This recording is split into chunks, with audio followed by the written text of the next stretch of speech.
Guys on YouTube, this is Mark coming to you live with another video.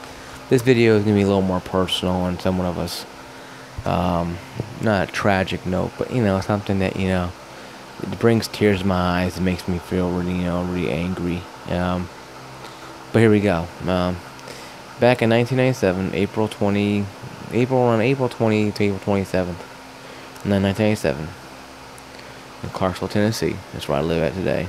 Still live to this day. we had a person, two people murdered in Baskin-Robbins.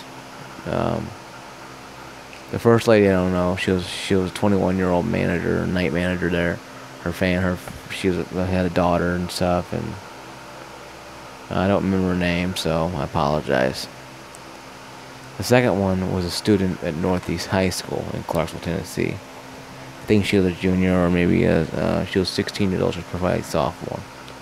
I was a freshman in 1997. Little nerdy kid freshman. Big guy now, so explain that one to me. We all get different. It's like 17 years ago. Well, almost 20 years to her death, though, and stuff. But I graduated in 2000, so I'm 35. I want to talk about it because I do need to talk about it, get it off my mind, because it does bother me. I don't blame God for the killing. What Paul Dentistry did, that people say he's a piece of trash, people say he's misled, people say he's unloved, whatever. The fact is, when you take another life, I don't give a damn who you are. When you take another life, you are garbage to me. I don't care if you're a thug in a ghetto, or a psycho like Paul Reed was, who did it. The fact of the matter is, folks, taking a life is not right. And I had a crush on one of her friends named Leslie. Leslie Potts was the girl I had a crush on. She's married now and moved away, and very great life, I guess, and that's fine. There's nothing wrong with that. I've learned to let go, because just like my life and adversity is my middle name. I've suffered with disabilities all my life, so I've learned to get better at it. But when she heard the news that her friend was killed, found her dead in Dunbar Cave State Park, obviously she broke down. Obviously she went to her mother, who was actually a teacher, a teacher of deaf, deaf teacher, sign language. A student there was needed, and that was fine. And the people everybody has their problems. So if you're deaf, or if you're deaf, you won't reading this, but if you're deaf, you probably have the captions you can watch. You're reading what I'm saying. I make no fun of nobody's disability, because I've learned disability myself, so don't feel bad. We're stronger for it, because we realize what we have wrong with us. But getting back into it, though, getting back into the story. Back in 1997, Paul Dentistry got fired from a Shoney's for throwing a plate at some server or whatever, and because of that, he was fired. The next day, he killed people at Captain D's, McDonald's, stuff like that. One on his killing spree, technically 24 hours later. Really, it's kind of weird how you think about the situation, how you wrap your head around this. He worked at Shoney's one day and started killing people the next, and I'm like scratching my head, like, I don't understand this. Even to this day, I don't understand it. Okay? And what happened was, I guess he finally snapped. He had, he came to Nashville to become a music artist. He wore the part of the country singer, blah blah blah, be called the next Garth Brooks. Couldn't hold a tune to save his life, and I couldn't hold one either myself. But it's hard to describe him. He had disabilities, he had issues in his life, and to me that's a cop out. When you do stuff like this, you're copping out to a bunch of people. You're saying to people that I couldn't handle my life, so I'm going to take somebody else's life.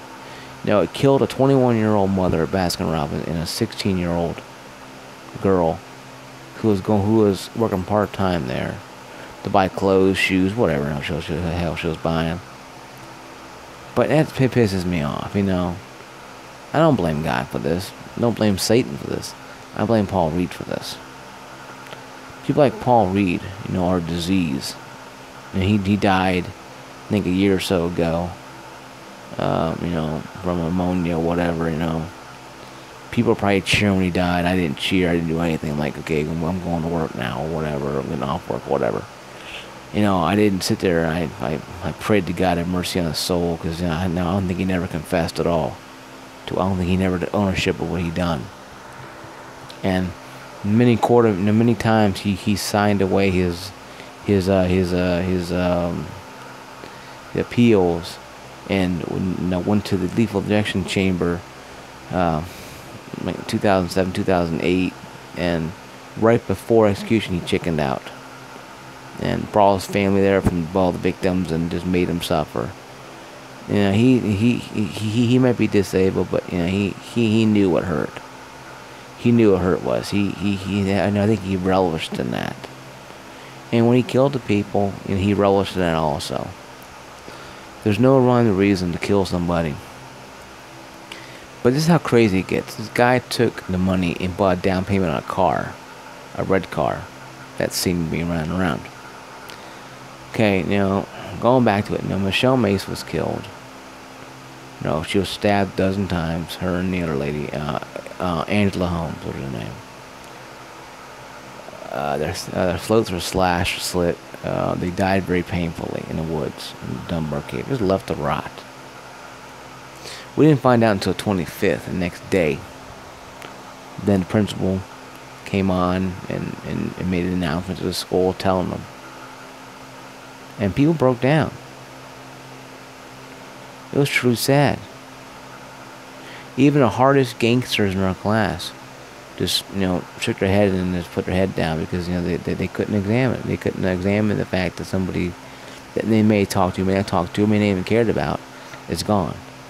And that stuff happens all the time. You know, when we see people in our lives and they disappear like that, you know, in that violent way. It was so bad for the parents, so, you know, they had to sit there and get up and leave this state. They didn't leave the county, Clarksville, Tennessee. They left the entire state of Tennessee and left and went back to Florida or whatever after the burial of their daughter, because they just couldn't do it. And I work right close to that Baskin Robbins that, you know, they're abducted. And I'm not saying where I work at, but I work in a, you know, a home improvement warehouse. I'm going to say that. And I've been there for 10 years, and every time I pass by there, I just, you know, there's a plaque there that has, you know, in memory of Angela Holmes and Michelle Mace, and it brings a tear to my eye, because it's like those two had their life snuffed out by a loser who failed magician, who failed at life, who, yes, had disabilities and he tried to overcome them. He failed in school. He's a failure. Working at Shoney's. He decides to kill a dozen people, or so less than a dozen people, in a span of a couple months because of his own inferiority. And that is a true definite of a sociopath and a psychopath. That is what the definition of a dictionary needs to have. His face next to it saying that. Because that's exactly what he was. And, you know, Eric Harris, Dylan Klebold, and the rest of these people, I have no love for either. I don't hate them. The Bible says love them because I love them first. But let's take a moment to examine what the parents and friends went like. You know, let's take a moment to examine that and to think, wow, you know, we're stuck in our own little worlds. But almost 20 years ago, in April, it's coming up in a couple months, 2 women in Baskin Robbins in Clarksville, Tennessee had their lives taken care of, but life taken from them. Well, a dozen stab wounds, you know, and their throats slit because of some piece of crap garbage trowel called Paul Dennis Reed decided it was a good thing to go kill people. He drove into my city, killed 2 people in my city. That ticks me off and makes me mad. Because people die all the time on this planet. Yeah, suicide, car crashes, murder, whatever. But what happens to somebody that you talk to, May? I talked to her, May, once, twice. And she was not naive. She wasn't really, she was very smart. She wanted to become a, marine biologist, and go figure, you know what I mean? She was very smart. She was way out of my classification of league. I knew that right off the bat. Her and Leslie, I knew, would never have a chance. So, but see, I knew my place in the sun. I knew, I had no problem accepting who I was and what I was. But she had life to live, and that makes me mad, because it's like, it happens to people that least expect it to happen to. And if you had anybody that, that you lost like this, I pray for you that, that God will give you the strength to carry on and move on. But the biggest nightmare is this. And I'm a very religious person. I'm a Christian. I've been a Christian for a long time. Did Michelle, Angela Home, the rest of those murder victims know Christ? That's the biggest thing you have to understand. Because God doesn't segregate against people who've been murdered or not. If you don't know His Son Jesus in your heart and have Him in your heart when the time of your death, it doesn't matter. And that's the thing that used to keep me up at night when I was, young in the Lord back then. I was really worried about it, and until I realized that, our fates are set by what we do on this planet for Him, not what we do for ourselves. And understanding how we have the power ourselves send us to heaven or hell. Yeah, I do mourn, but I don't sit there and mourn anymore in the sense that it's sad because it happened almost 20 years ago. And if Angelia and Michelle are in hell, burning for eternity, with Paul Reed, if he's in hell or not, then that's just terrible. If all of them are in hell, or if all of them are in heaven and Paul Reed's burning in hell, that's still terrible, regardless of what you may believe about Paul Reed or not. But yeah, Paul Reed was called the fast food killer, and that's why I decided to take time, because I'm trying to get more videos on my wall, talk about different things, some weird, some gaming, stuff like that. I want to become, more of a non-denomination kind of channel where I'm not just one thing. I do appreciate you guys listening to it. Like, subscribe. Yeah, it's sad though, when people like that go that way. But the Bible says, we're not guaranteed today or this moment, or even tomorrow. Anytime can be our final demise or our final day.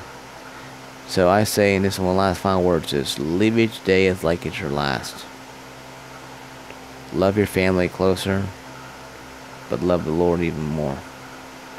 Because He is the one that will allow you to go through the gates, or deny you from the gates. Because He is the one that controls the 7 seals. He's the one that locked the gates of hell. So be safe, be blessed, and you guys have fun out there.